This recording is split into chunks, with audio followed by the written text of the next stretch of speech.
Mic एक लगा के बैठा कीजिए बेटा, जिससे बात भी हो सके। ओके, तो लास्ट क्लास में हम लोगों ने वेरिएबल और उनके बारे में सब पढ़ लिया था। आज क्योंकि हम लोगों को प्रोग्रामिंग मेन करनी है, तो प्रोग्रामिंग के लिए जो जो जरूरी फंडामेंटल है वही पहले डिस्कस किया जा रहा है, बाकी थ्योरी बहुत सारी है जो और भी डिस्कस की जाएगी। तो अभी हम लोग जो है आउटपुट इनपुट स्टेटमेंट कि कैसे पाइथन में चीजें इनपुट होती हैं, कैसे आउटपुट होती हैं, उनके बारे में आज कंटिन्यू करेंगे।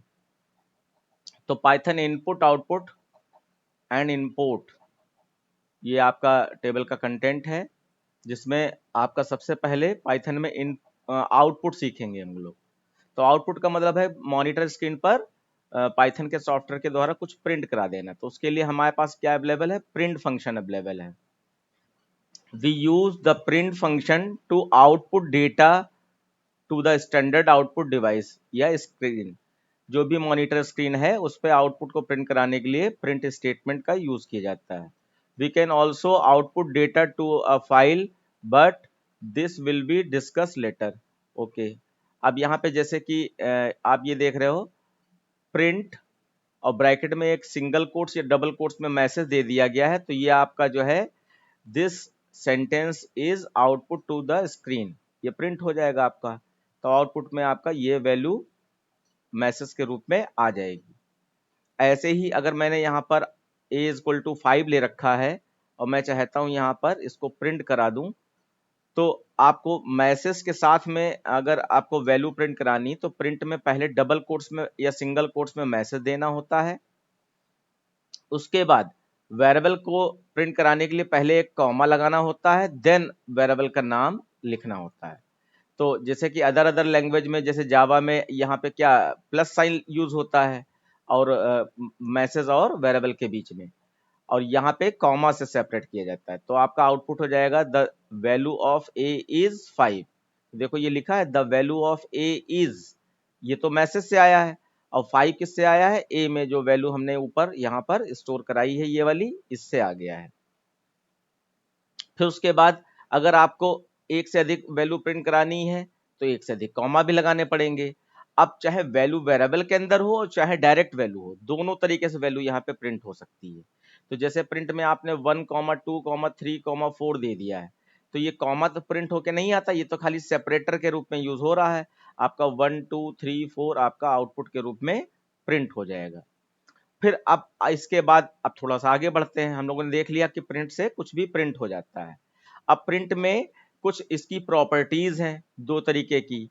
पहली प्रॉपर्टी है आपकी सेप और दूसरी प्रॉपर्टी है आपकी एंड। तो यहाँ पे सेप का क्या मतलब है, जैसे आपने 1,2,3,4 दिया तो ये तो ऊपर जैसे आउटपुट दिया था वैसे प्रिंट होना चाहिए, लेकिन हम चाहते हैं कि ये जो भी वैल्यू हैं इनके बीच में कोई एक एक्स्ट्रा कैरेक्टर, जो हम चाहते हैं कैरेक्टर, वो वाला कैरेक्टर आ जाए। तो यहाँ पर सेप का यूज करके ये काम किया जा सकता है।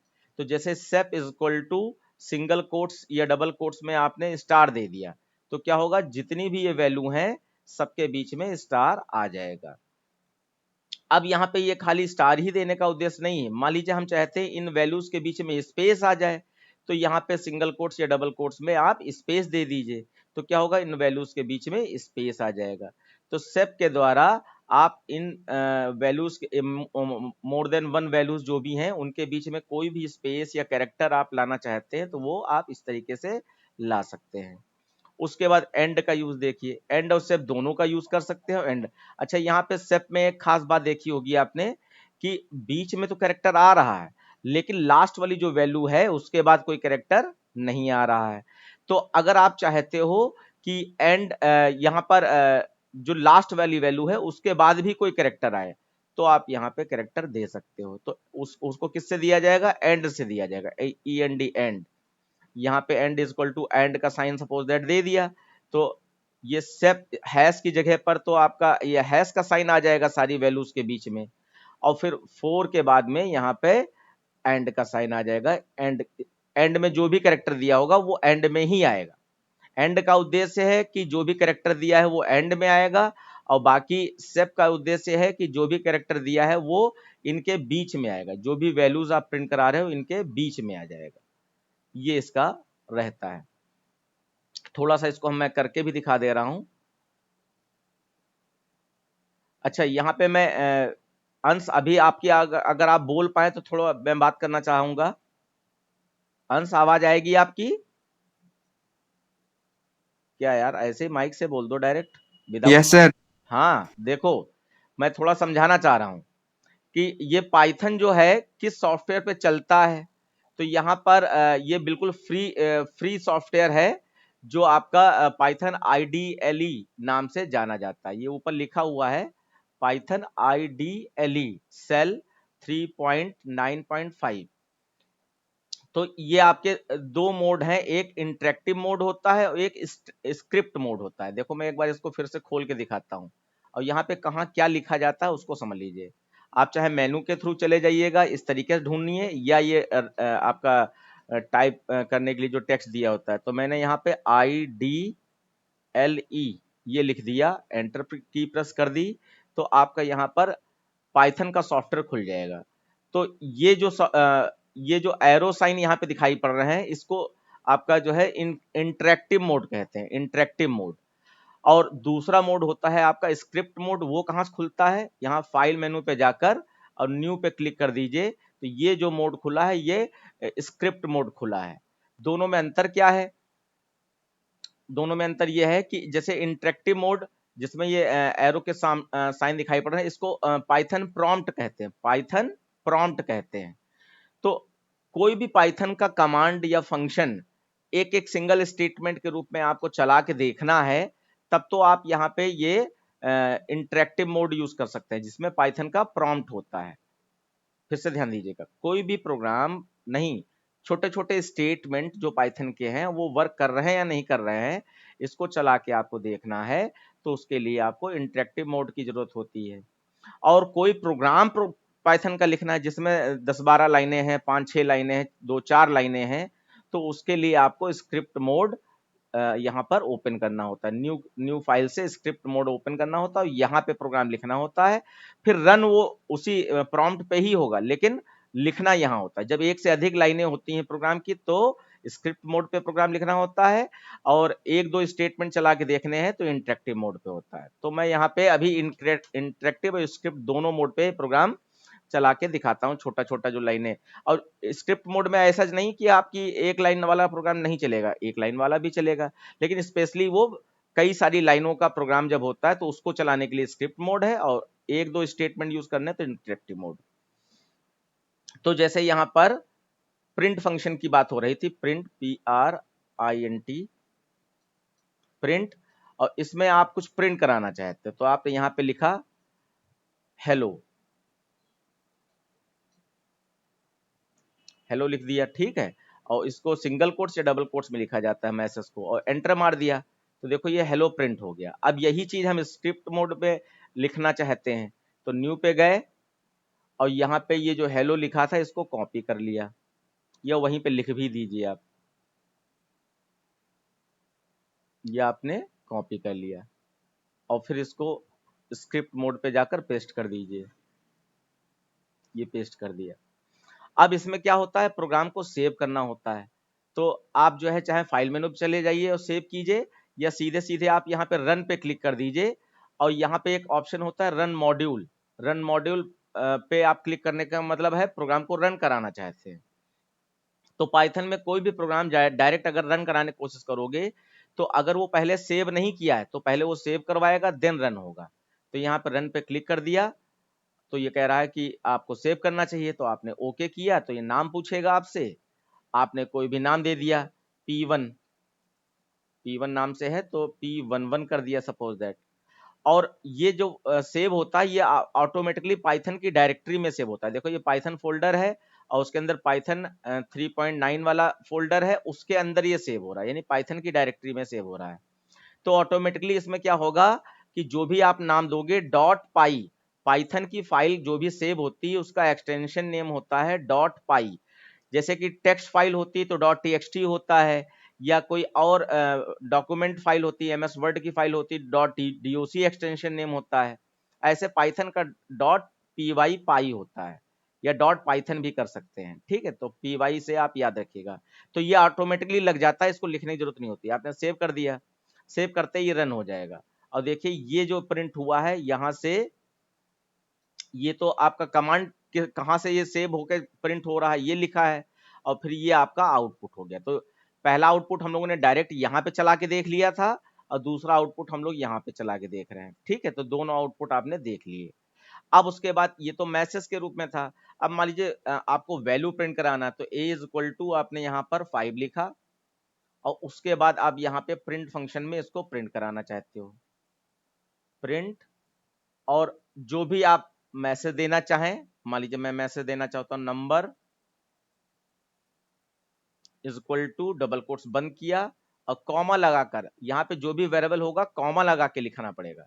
जैसे मैं कॉमा ना लगाऊं, मैं ए लिख दूं ऐसे डायरेक्ट, और इसको प्रिंट कराने की कोशिश करूं ऐसे, तो ये देखो सिंटेक्स एरर आ रही है।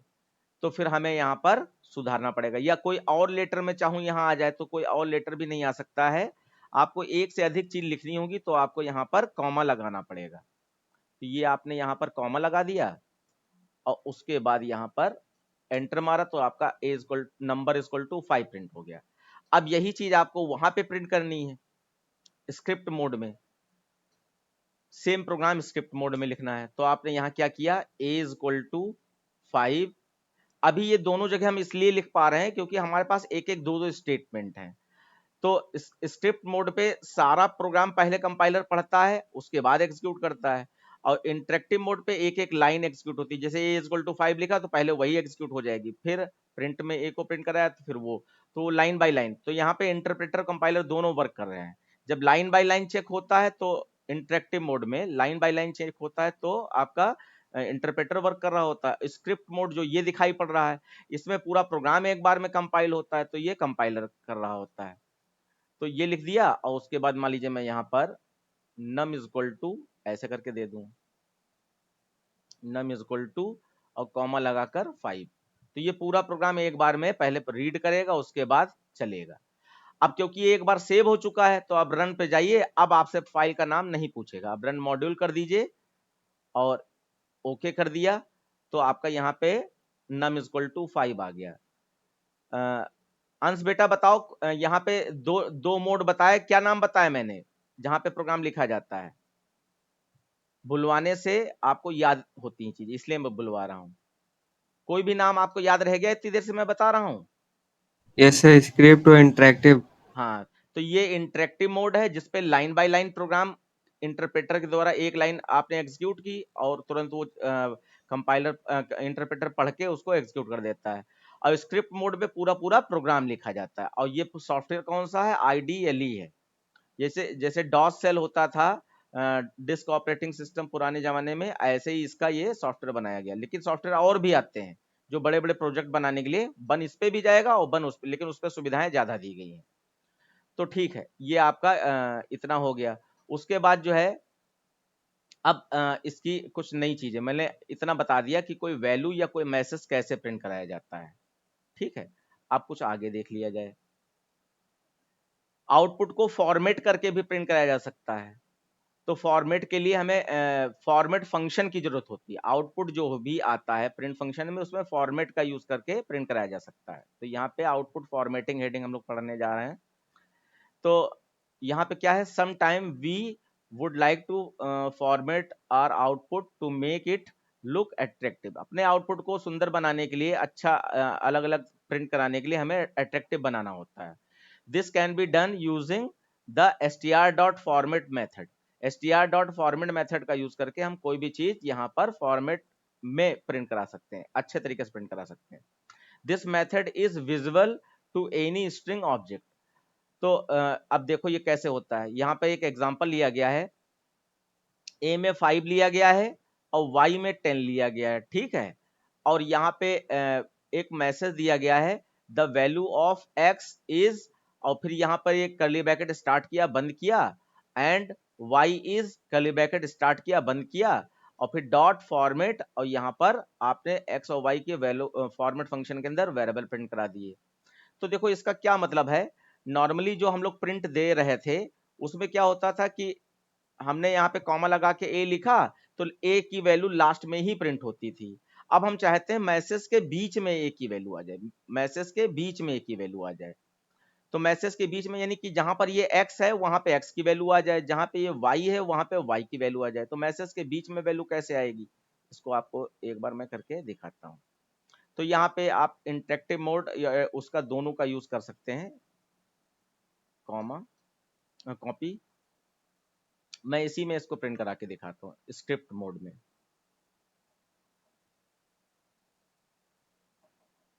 स्क्रिप्ट मोड में प्रॉम्प्ट के साइन नहीं होते हैं, ठीक है।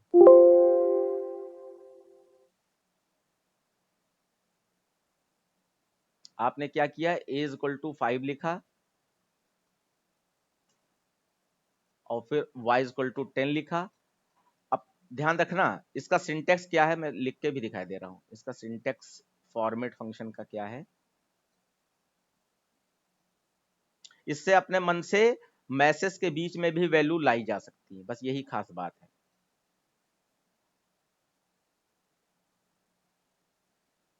देखिए आप यहाँ पे, मैं ऐसे बता रहा हूं, आप यहाँ पे प्रिंट लिखते हो, प्रिंट, और प्रिंट के बाद में डबल कोट्स या सिंगल कोट्स में मान लीजिए मैं चाहता हूं यही यही जो मैंने लिखा है। तो आप जो भी मैसेज चाहते हैं, जैसे मान लीजिए आपने यहाँ पे द वैल्यू x लिखा। अब आप चाहते हैं कि x के आगे उसकी इक्वल साइन लगा के उसकी वैल्यू आ जाए। तो जहां पे वैल्यू चाहते हैं वहां पे आपको करली ब्रैकेट ओपन और क्लोज करना होता है, ओपन और क्लोज करना होता है। और उसके बाद एंड। अब हम चाहते हैं y की वैल्यू भी आ जाए, तो y इज इक्वल टू, और इक्वल टू का मतलब है वैल्यू थोड़ा इक्वल साइन के बाद आया, बाकी इक्वल का कोई मतलब नहीं। और फिर यहाँ पे मैंने बना दिया एक कर्ली ब्रैकेट, और उसके बाद जो है मैंने डबल कोट्स बंद कर दिया। फिर यहाँ पे डॉट लगता है, अब यहाँ पे कॉमा नहीं, फॉर्मेट फंक्शन यूज कर रहे हैं ना, तो डॉट लगेगा और यहाँ पे लिखा आपने फॉर्मेट, और ब्रैकेट के अंदर इसके x कॉमा y लिख दिया। तो अब ये क्या होगा कि ये वाले x की वैल्यू इस जगह पे प्रिंट होगी और ये वाले y की वैल्यू इस जगह पे प्रिंट होती है। तो ये जो कर्ली ब्रैकेट स्टार्ट किया बंद किया, इसको प्लेस होल्डर कहते हैं, प्लेस होल्डर, होल्डर। तो प्लेस होल्डर का यूज करके ये x और y की वैल्यू प्लेस कराई जाएगी मैसेज के बीचों बीच किसी भी जगह पर, ये इसका मतलब है। अभी मैं एक बार इसको रन करा के दिखाता हूं। तो आप देखिए इज के बाद आपका x की वैल्यू क्या है, 5। तो इज के बाद 5 आ जाएगा, x इज 5, और y इज के बाद में आपका 10 आ जाएगा। तो ये जहां कहीं भी प्लेस होल्डर आप लिखोगे वहीं पे वैल्यू आ जाएगी। तो एक बार इसको चेक कर लिया जाए, और डॉट फॉर्मेट लिखा जाता है, इस सिंटेक्स को याद रखिएगा। मैंने बताया है आज आपका थ्योरी का आखिरी दिन है, जो प्रोग्रामिंग की थ्योरी है अगली क्लास से आप लोग प्रोग्राम करना चालू कर दोगे। तो देखो यहाँ पे x इज 5 आ गया है और y इज 10 आ गया है। तो जहां पर आपने कर्ली ब्रैकेट स्टार्ट एंड किया था वहीं पे वैल्यू आ गई। अंश समझ में आया, अंश बेटा? कोई बात नहीं, आपका आवाज ही पता नहीं क्या दिक्कत है। अच्छा देखिए, अब मैं चाहता हूं यहां पर ये कर्ली ब्रैकेट कहीं और रख दूं, क्या उससे कुछ फर्क पड़ेगा? तो देखो मैंने कर्ली ब्रैकेट वैल्यू से पहले रख दिया। अब यहाँ पे इसका मीन्स निकलता हो या ना निकलता हो, लेकिन मैं बस प्लेस बदल के देखना चाहता हूं। तो ये वैल्यू ऑफ के बीच में हम चाह रहे हैं कि एक्स की वैल्यू आए, तो फॉर्मेट फंक्शन के साथ में प्लेस होल्डर का यूज करके ऐसा कराया जा सकता है। तो देखिए वैल्यू और ऑफ के बीच में 5 आ गया। हिमांशु, अथर, समझे में आया? Yes, sir. ओके। तो ये हो गया आपका प्लेस होल्डर का यूज करके कुछ भी प्रिंट कराना हो। Here the curly braces are used to placeholder. We can specify the order in which it is printed by using number. ठीक है, तो प्लेस होल्डर का यूज करके ये चीज हम लोगों ने करा ली। अब कहीं पे भी जैसे ये कई बार अलग अलग दिया है, तो आप चाहे स्ट्रिंग वैल्यू इनपुट कराएं चाहे नंबर इनपुट वैल्यू प्रिंट कराएं, प्लेस होल्डर के थ्रू ये कराया जा सकता है। वही चीज यहाँ पर बार बार दिखाई जा रही है। अब यहाँ पर एक और यहाँ पे एग्जांपल दिया गया है, we can even use keyword argument to format the string. देखिए, हम चाहे तो वेरिएबल के नाम भी यहाँ पर दे सकते हैं। वेरिएबल के नाम जो ऊपर डिक्लेयर करते थे वो डायरेक्ट यहाँ पे देंगे फॉर्मेट फंक्शन के अंदर और उसकी वैल्यू देंगे, तो वो यहाँ पर अपने आप आ जाएगी। तो इसको भी एक बार देख लो, ये भी ऐसा हो सकता है।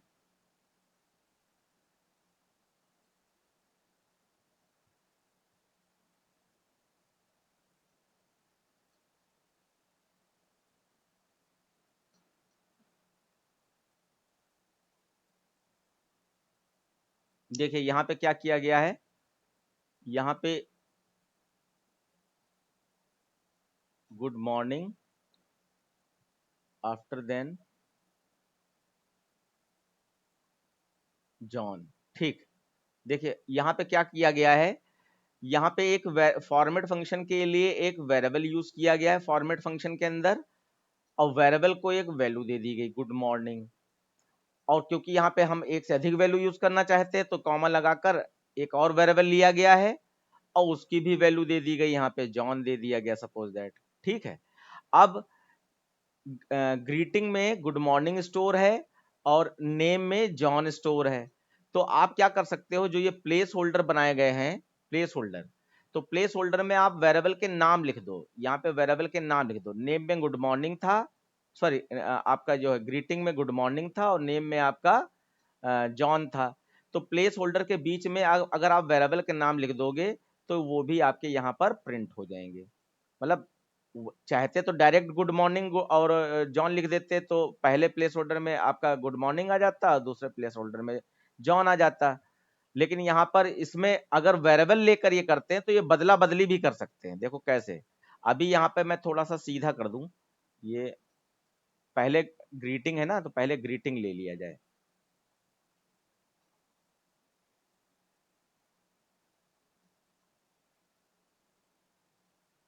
ये तो देखिए ग्रीटिंग में आपका गुड मॉर्निंग है तो ग्रीटिंग पहले हमने दिया है तो आपका गुड मॉर्निंग पहले प्रिंट हो जाएगा। और फिर लास्ट में नेम जो ये दिया गया है तो नेम में आपका जॉन है तो यहाँ पे बाद में जॉन प्रिंट हो जाएगा। और बाकी फॉर्मेट सेम है कि पहला आपका पूरा ये मैसेज के रूप में होता है, फिर डॉट लगाकर फॉर्मेट लिखो, फिर फॉर्मेट के गोल वाले ब्रैकेट में ये दिया गया है। तो इसको एक बार पहले दिखा रहा हूं मैं। अब देखिए यहाँ पर हेलो जॉन, सॉरी हेलो तो वो आपका जनरल मैसेज था जो, और गुड मॉर्निंग आपका पहले था और उसके बाद जॉन था और बीच में कॉमा भी हमने दिया था, तो ये आ गया। अब यहाँ पे ये सिखाने क्या कोशिश की जा रही है, सिखाने की ये कोशिश की जा रही है कि वेरिएबल हम लोगों ने यहाँ पे जब वेरिएबल के अंदर कोई वैल्यू देकर यहाँ पे कुछ प्रिंट कराया है तो जरूरी नहीं कि हमारा ये सीक्वेंस हमें फिक्स रखना पड़े। जैसे कि ग्रीटिंग हमने पहले दिया है तो पहले ग्रीटिंग की ही वैल्यू प्रिंट हो जाएगी, ये जरूरी नहीं है। हम प्लेस होल्डर के अंदर जिस वेरिएबल का नाम लिखेंगे वो वैल्यू पहले प्रिंट होगी। अब मैं इसको बदलवा के दिखाता हूँ। अभी तो आप कह सकते हो कि ग्रीटिंग पहले था या ग्रीटिंग में गुड मॉर्निंग था इसलिए हेलो गुड मॉर्निंग प्रिंट हो गया था। अब मैं इसको अगर बदल दूं, ग्रीटिंग को बाद में कर दूं और नेम को पहले कर दूं, ये तो क्या हुआ, हमने यहाँ पर जो फॉर्मेट फंक्शन में है इसमें तो गुड मॉर्निंग पहले दिया है और जॉन को बाद में दिया है, तो जॉन बाद में आना चाहिए, गुड मॉर्निंग पहले आना चाहिए। लेकिन जिन वेरिएबल्स में ये वैल्यू स्टोर है उन वेरिएबल्स की वैल्यू को हमने यहाँ पर बदल दिया कि हमने जॉन को पहले कर दिया जो कि फॉर्मेट में बाद में, और ग्रीटिंग को बाद में कर दिया जो कि फॉर्मेट में पहले। तो वेरिएबल के नाम अगर इधर उधर बदल दें तो हमारा आउटपुट भी बदल जाएगा। अब हमारा जॉन पहले आ जाएगा, गुड मॉर्निंग बाद में चला जाएगा। जॉन पहले आ गया और गुड मॉर्निंग बाद में चला गया। तो फॉर्मेट फंक्शन में वेरिएबल का नाम देकर उसमें वैल्यू अगर स्टोर कराई है तो आप ये काम कर सकते हो। ये बात क्लियर हुई बच्चों? Yes sir.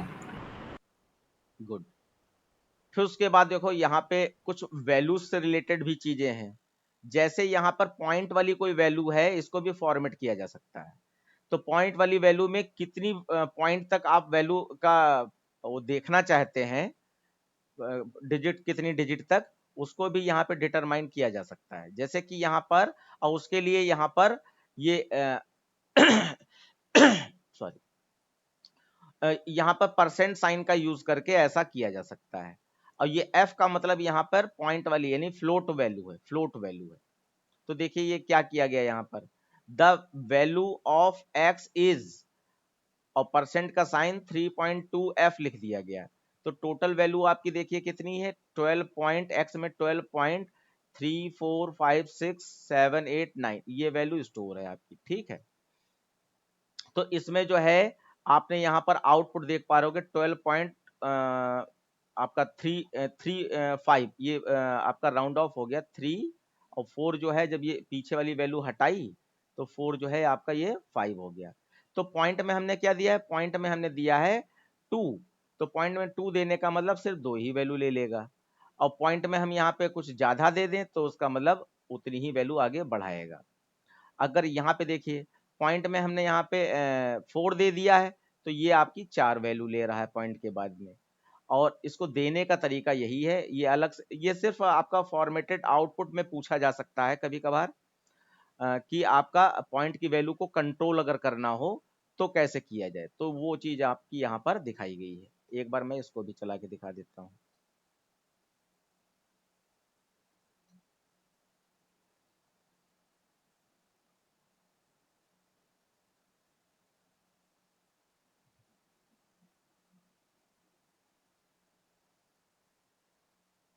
ओके और ये जो स्टार्टिंग में जो 3 दिया है, तो 3 का मतलब है यहाँ पर स्टार्टिंग से काउंट करें, क्योंकि ये स्ट्रिंग फॉर्म में मानता है ना पहले, तो ये 1 और ये आपका 2 और डॉट को 3 मान रहा है, ठीक है, 1 2 3। उसके बाद पॉइंट की वैल्यू हम 2 प्लेसेस तक रखना चाहते हैं, तो इस तरीके से इसको दिया जाता है। तो अभी तो जो आउटपुट देखा था वही चला के दिखाई दे रहा हूँ, फिर चेंज करके दिखाता हूँ। अच्छा, मैंने बताया था कि आपका स्क्रिप्ट मोड में ये प्रॉम्प्ट के साइन नहीं हो सकते, और कॉपी में वो दोनों आ गए हैं।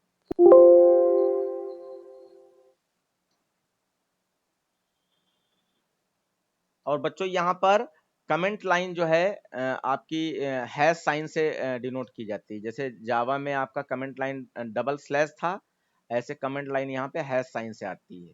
ये सब फंडामेंटल अभी आपको देखने को मिल जाएगा। ये इतना ही प्रोग्राम है, ठीक है। मैंने इसको रन करा दिया।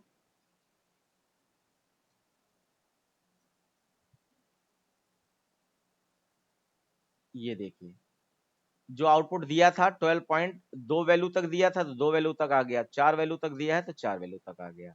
अब इसमें हम थोड़ा सा कम ज्यादा करके दिखा देते हैं। सर यस बेटा।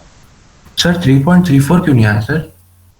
3.34 कहाँ पे लिखा सर है? पहले वाले में 3.2f वाले उसमें जो आउटपुट आया उसमें 3.35 आया आउटपुट। हाँ तो उसने राउंड ऑफ किया है कि अब जैसे कि ये पीछे की वैल्यू जब हटाएगा तो 5 या 5 से बड़ी वैल्यू अगर पीछे है तो वो आगे वाली वैल्यू को एक बढ़ा देता है। ये मैथ में कॉन्सेप्ट पढ़ा है नहीं पढ़ा है? Yes sir yes sir. तो इसलिए ये 4 को 5 बना दिया उसने। Okay okay. हाँ अच्छा, अब मैं यहाँ पे चेंज करके दिखा रहा हूँ ना। अब मान लीजिए मैं यहाँ पर 1 2 3 तक लेना चाहता हूँ तो मैं यहाँ पे 3 वैल्यू दे देता हूँ 3, और यहाँ पे मैं सिर्फ 1 ही दे देता हूँ 1। तो अब जरा देखो पहले वाले आउटपुट में क्या आना चाहिए, बताओ हिमांशु। पहले वाले आउटपुट में 12.346 12.346, और क्योंकि ये आपका 6 हटेगा तो ये 5 जो है 6 बन जाएगा, तो आपने कोशिश सही की है। और दूसरे वाले आउटपुट में अथर्व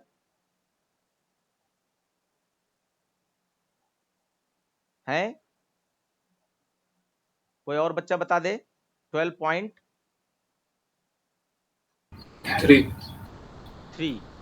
अब यहाँ पे 3 ही रहेगा क्योंकि 4 5 से छोटा है तो ये राउंड ऑफ नहीं करेगा, ठीक है। इस तरीके से आना चाहिए।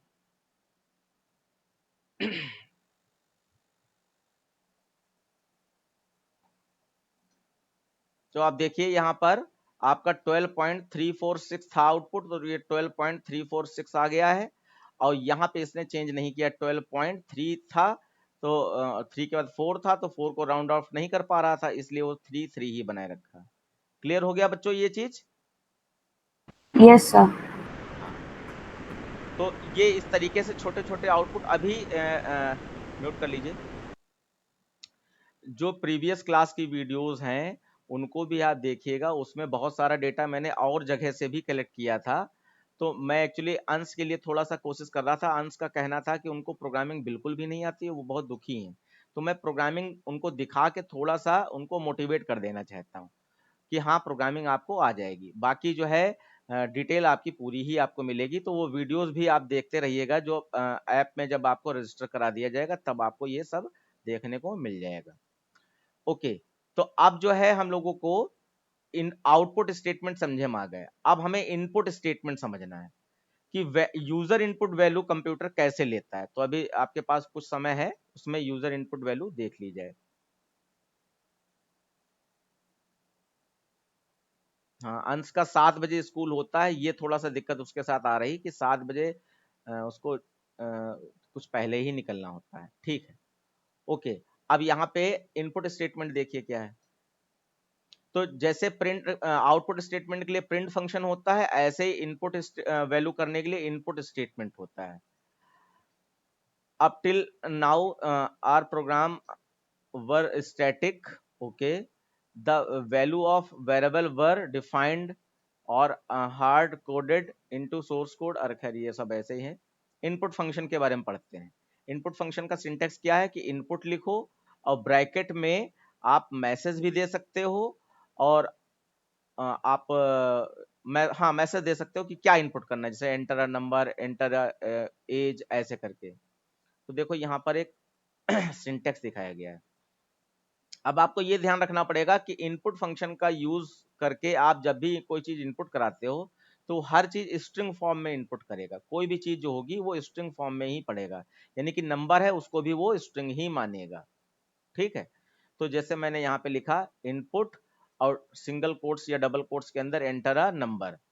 अब ये नंबर कहाँ स्टोर कराएं, तो उसके लिए एक वेरिएबल आपको लेना पड़ेगा। तो यहाँ पे नम ले लिया है, तो num is equal to input और एंटर अ स्ट्रिंग। तो जो भी स्ट्रिंग इनपुट करेंगे वो अपने आप नम में चली जाएगी, और उसके बाद नम को अगर आप प्रिंट कराते हो तो नम की वैल्यू आपकी जो भी दी होगी वो प्रिंट हो जाएगी। तो इसको चला के दिखाया जाए आपको कि वैल्यू इनपुट कैसे होती है।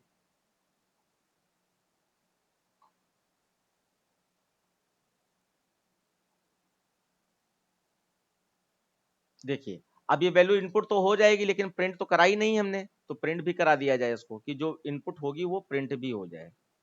तो प्रिंट, और मैं यहाँ पर नम इज इक्वल टू और नम को प्रिंट करा दूं, इस तरीके से दे दिया आपने।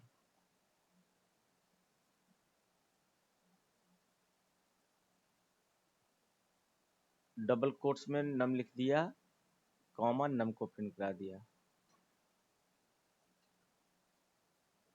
नंबर लिख देते नहीं तो कंफ्यूजन होगा। अभी ये बंद नहीं हुआ ब्रैकेट,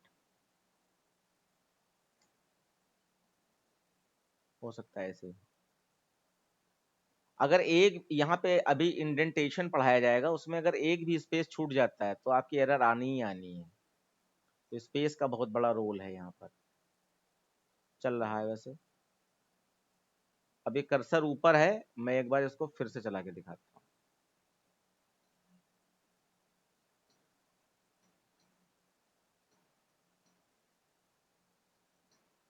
हाँ, ये आया एंटर नंबर। अब आपने यहाँ पर 45 दे दिया, और जैसे एंटर मारेंगे तो वो नम में स्टोर हो जाएगा, और फिर प्रिंट में मैंने नम को प्रिंट कराया तो नम की वैल्यू 45 प्रिंट हो जाएगी। Number is equal to 45। इस तरीके से यहाँ पर इनपुट लिया जाता है। अब आपको क्या सीखना है कि ये तो इनपुट इसने कैसे लिया है, स्ट्रिंग फॉर्म में लिया है, और हमको तो कैलकुलेट करना है इसको।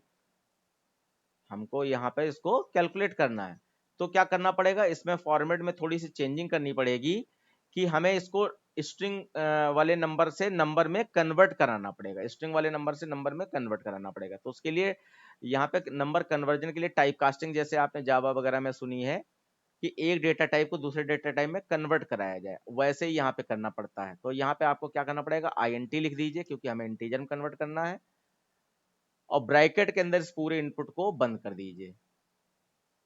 INT में केवल, अब पॉइंट में अगर चाहिए होता तो यहाँ पे फ्लोट लिखते, INT में चाहिए तो यहाँ INT लिख दिया, और इनपुट फंक्शन को उसके अंदर आप बंद कर दीजिए। और उसके बाद मान लीजिए अब यहाँ पे हम कुछ कैलकुलेशन भी कराना चाहते हैं कि अब तो नंबर आ चुका है ना। अच्छा, ये करने से पहले मैं आपको ये दिखाऊं कि हाँ वाकई में ये स्ट्रिंग फॉर्म में ही लेता है, इसको जानना जरूरी है। तो मान लीजिए मैंने यहाँ पे प्लस करके 2 कर दिया, +2, तो +2। अच्छा हाँ, यहाँ एक और चीज है स्ट्रिंग में, एक बार देख लेता हूं मैं, स्ट्रिंग में कोई चीज डायरेक्ट जोड़ी नहीं जा सकती ना। यहाँ पर इस लैंग्वेज में था, नंबर इनपुट करने के लिए कहा इसने, तो 67 दे दिया। अब ये एरर आ गई क्योंकि स्ट्रिंग में कोई चीज डायरेक्टली जोड़ी नहीं जा सकती, जैसे ये +2 मैंने लिख दिया, इसके लिए एरर आ गई है ना। तो ये भी प्रूफ कर रहा है कि नम एक स्ट्रिंग नम वाले वेरिएबल में एक स्ट्रिंग वैल्यू थी, और स्ट्रिंग वैल्यू में कुछ भी ऐड करने की कोशिश करोगे तो वो ऐड नहीं होगी।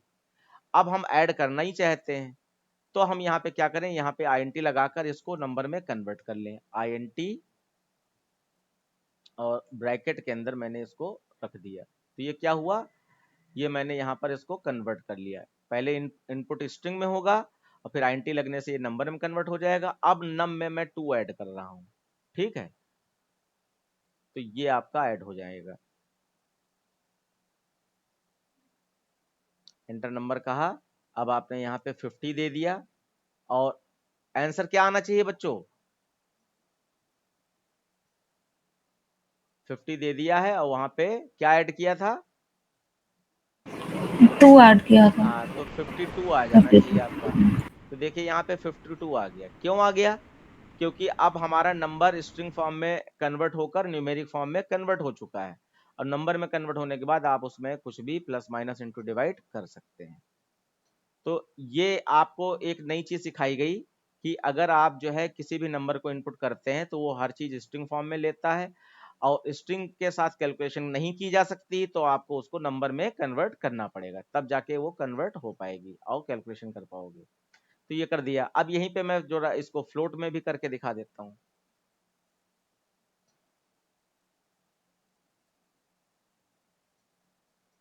FLOAT, float, okay. तो ये नम कैसा हो जाएगा, फ्लोट डेटा टाइप हो जाएगा, और इसमें आप 2 ऐड कर रहे हैं तो उसके हिसाब से ऐड करेगा।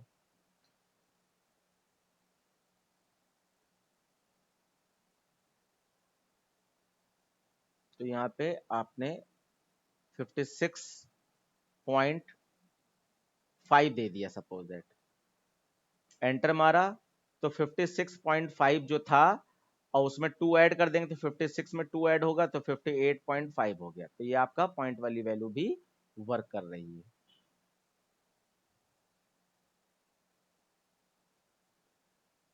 पवित्र आ गया आपको, यस सर। हाँ। सौम्य आपको, यस सर। आप ये मान के चलिएगा कि पाइथन लैंग्वेज बिल्कुल भी टफ नहीं होने दूंगा मैं सब कुछ जो है आसान भाषा में बताते हुए आगे बढ़ूंगा। तो देखो ये यहाँ पे मैंने पहले ही बता दिया, यहाँ पे जैसे ये 10 स्ट्रिंग में है और इसको नंबर में कन्वर्ट करना है तो INT टाइप कास्टिंग करनी पड़ेगी आपको, ठीक है, टाइप कन्वर्जन करना पड़ेगा। ऐसे इसको फ्लोट में कन्वर्ट कराया गया है, ठीक है। अब इसके बाद जो है एक और यहाँ पे फंक्शन होता है, जैसे कि दिस सेम ऑपरेशन, जिसे ये कन्वर्ट जो कर रहा है, तो this same operation can be performed using eval function but it take it further. इसको बाद में यूज किया जाएगा ऐसा बताया जा रहा है। मतलब इवैल फंक्शन से वो स्ट्रिंग में अपने आप स्ट्रिंग से नंबर में कन्वर्ट हो जाता है, तो इसको बाद में बताया जाएगा। इवैल फंक्शन भी हो सकता है, जैसे डेटा टाइप का नाम लिखते हो ऐसे इवैल फंक्शन भी यूज कर सकते हो। अब जैसे यहाँ पे देखिए एक एग्जांपल लिया गया कि 2 और 3 स्ट्रिंग फॉर्म में लिया है सिंगल कोट्स के अंदर, और यहाँ INT लगा देने से क्या हो रहा है कि ये आपका न्यूमेरिक फॉर्म में कन्वर्ट हो जाएगा। अब ये इवैल फंक्शन से यही काम करके दिखाया गया है। अच्छा हाँ, एक चीज और यहाँ पे दिखाई गई कि डायरेक्टली ऐसे देने से आईएनटी फॉर्म में ये काम नहीं कर रहा है, लेकिन इवैल फंक्शन में ये काम कर रहा है। ठीक है, देखो यहाँ पे ये बताने की कोशिश की गई, प्रोवाइड इनपुट स्ट्रिंग। ठीक है, जैसे ये 2+3 दिया गया, तो 2+3 आपको मालूम है स्ट्रिंग में अभी अभी एक आउटपुट हम लोगों ने देखा था, स्ट्रिंग में कोई भी चीज ऐड डायरेक्ट नहीं की जा सकती। जैसे जावा में कर लेते थे कि स्ट्रिंग में प्लस ऑपरेटर का मतलब कॉन्कैटिनेशन था और उससे आप कोई भी चीज ऐड कर लेते थे। तो यहाँ पर ये 2+3 किया है तो ये ऐड नहीं कर पा रहा है, और क्योंकि प्लस ऑपरेटर यहाँ पे वर्क नहीं करता स्ट्रिंग के साथ में, ये invalid literal for INT with base 10 ऐसे करके ये मैसेज ने दिखाया है। अगर इवैल फंक्शन से करें तो यहाँ पर ये चीज कर लेता है, समझ जाता है। इवैल फंक्शन का यूज करके मैं यहाँ पे दिखाई देता हूँ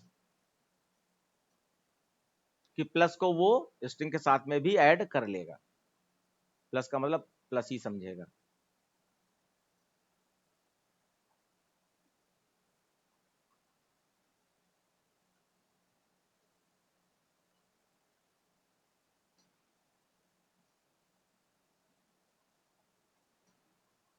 हाँ, इसको डायरेक्ट प्रिंट में ही दे दिया जाए।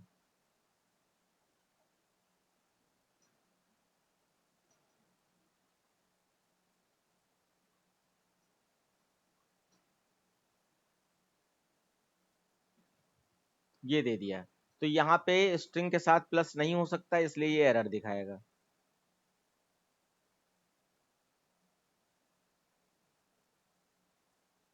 ये एरर आ गई, ये वैल्यू एरर है और कह रहा है invalid literal for INT with base 10, और यहाँ पे आपका 2+3 को एरर बता रहा है कि इसमें एरर है। ठीक है, और ऊपर भी आप देख सकते हैं ये दिखा रहा है।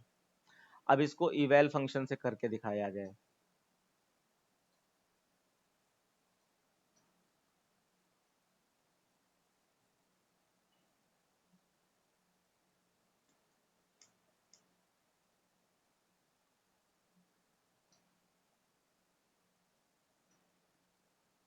तो इवैल फंक्शन क्या करता है, वैल्यू और प्लस को या कोई और साइन ले लेंगे तो उसको अलग अलग समझ लेता है, अलग अलग कंसीडर करते हुए आगे वर्क करता है।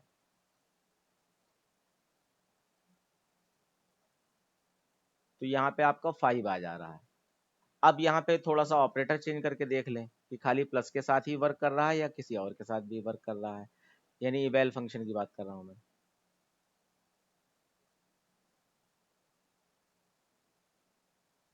तो आपका 3 2 6 कर दिया, यानी इवैल फंक्शन से कोई दिक्कत नहीं आ रही, अदरवाइज आपका वो डायरेक्ट प्लस ऑपरेटर स्ट्रिंग में यूज नहीं किया जा सकता है। बच्चों क्लियर हो गया ये चीज? Yes sir. Yes, sir.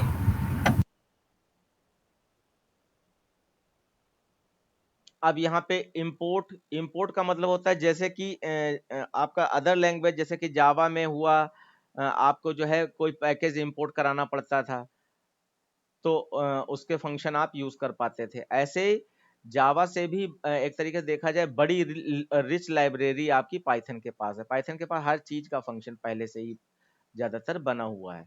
तो इसमें फंक्शन को पाइथन मॉड्यूल कहते हैं। जो भी आपका पैकेज होते हैं, जावा में पैकेज कहा जाता है, इसमें पाइथन मॉड्यूल कहा जाता है। ठीक है,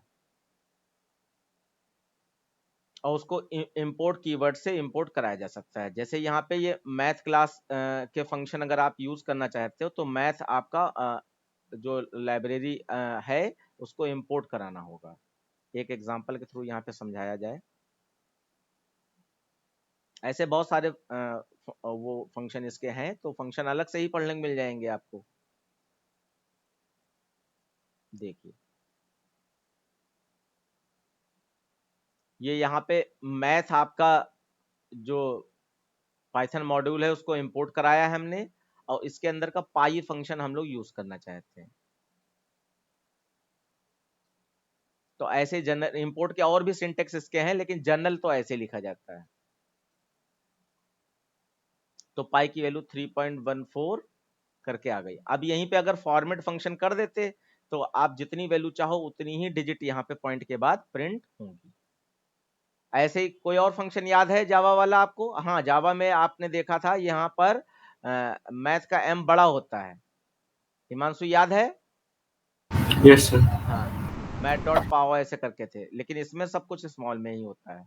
अब मान लीजिए पावर निकालनी है, तो मैथ डॉट POW पावर कर दिया, और किसकी पावर करनी है? तो 2 की पावर करनी है। कितनी पावर करनी है? तो 3 करनी है, और इसको कर दिया बंद।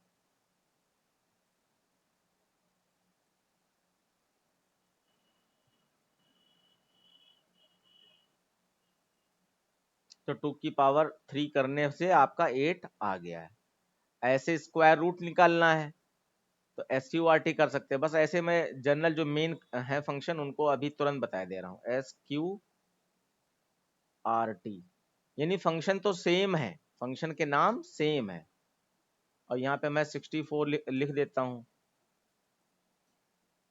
64 लिखने से सौम्या कितना आ जाएगा स्क्वायर रूट? 8. 8 आ जाएगा।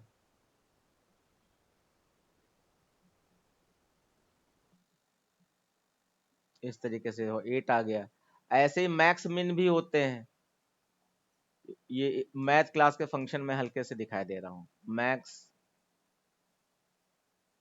इसमें 2 वैल्यू में आप बड़ी वैल्यू निकालना चाहते हैं, तो 64 और 8 में 64 आपका मैक्स है। कहीं कुछ लिखने में गलती हुई है। Max module math has no attribute of max. अच्छा, मैक्स का कुछ और नाम होगा, जनरली मैंने जावा के तरीके से कर दिया है।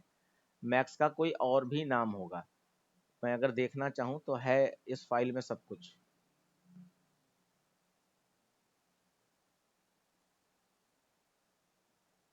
बहुत बड़ी लाइब्रेरी है ये, देखो ये दिया गया है। ये पाव है ना, ये मिन है, पाइथन मिन function, Python max function, return largest number है। तो मैक्स में 2 वैल्यू देनी चाहिए थी। ठीक है, एक बार ये सिंटेक्स चेक कर लिया जाए। मैथ डॉट मैक्स, और यहाँ पे ब्रैकेट में इसके वैल्यू दे दी। अच्छा, पॉइंट वाली वैल्यू करके देखते हैं। वैसे उससे इसको कोई फर्क नहीं होना चाहिए।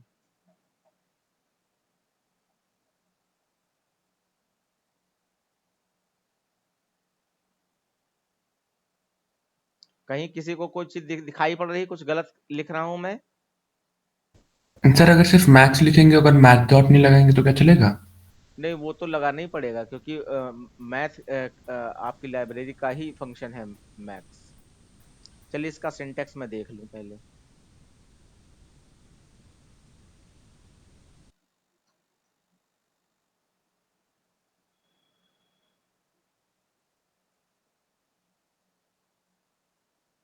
देखिए कैसे यूज किया गया है मैक्स का। खैर वो तो अलग है।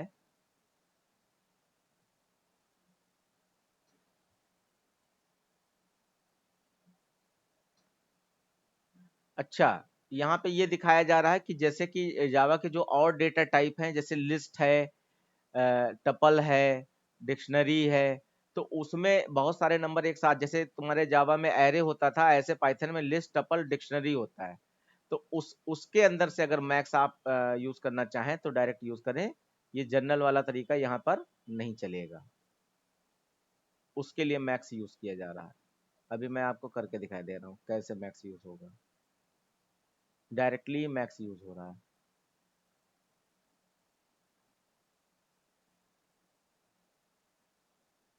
हाँ, max function returns the largest item in the interval. It can also be used to find the largest item between two or more parameter. तो यहाँ पे आपका एक ये एरे बनाया गया है लिस्ट, और इसमें आपने मैक्स फंक्शन यहाँ पर यूज किया है। फाइंड द मैक्स नंबर, ठीक है, तो ये आपका आ गया। चलिए इसको करके देख लेते हैं अभी तुरंत।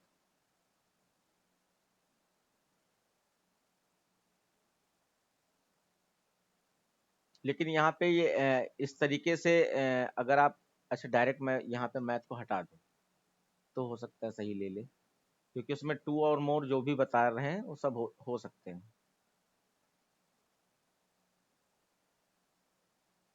सही चल रहा है। मैथ्स यानी कि डायरेक्टली मैथ क्लास का फंक्शन नहीं होगा।